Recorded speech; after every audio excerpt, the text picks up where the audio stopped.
Voilà un nouveau mystère.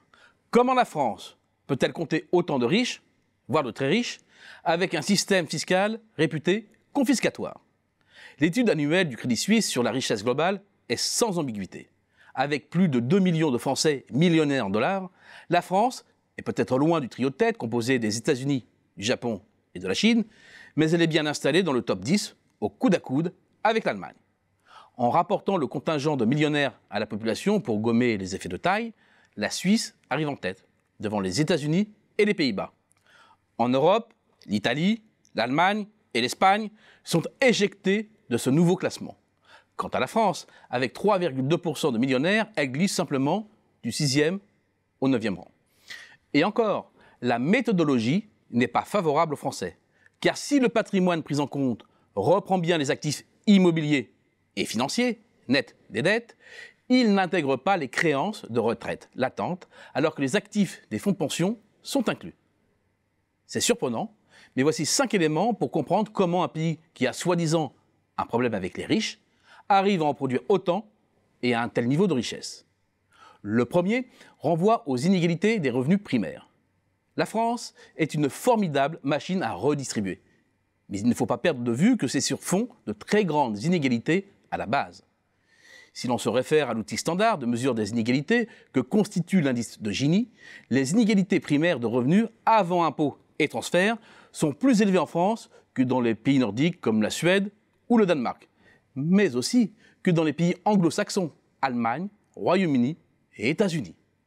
Bien entendu, l'État-providence réduit ces inégalités, mais il ne peut totalement les gommer au plus haut de la pyramide. Deuxième élément à intégrer, l'évolution des prix de l'immobilier.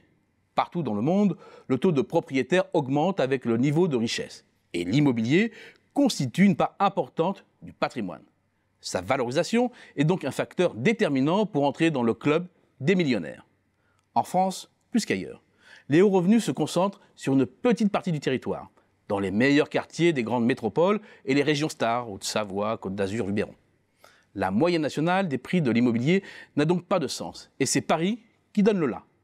Entre 2005 et le deuxième trimestre 2019, les prix se sont envolés de près de 100% dans la capitale. Il n'y a guère que Londres qui a suivi le rythme.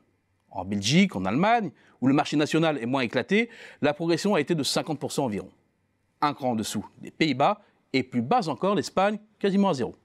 Troisième élément, l'élitisme social des filières d'excellence, qui renforce in fine la concentration des revenus et des patrimoines sur une petite partie de la population.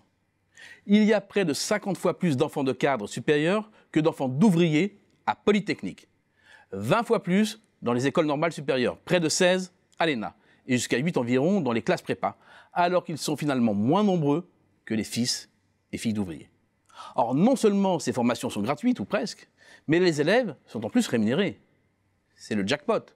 Le capital des parents, qui sera transmis plus tard aux enfants, n'est pas entamé, et les étudiants entreront dans la vie active sans dette et accéderont aux postes les plus rémunérateurs du privé et du public, avec de véritables rentes de situation.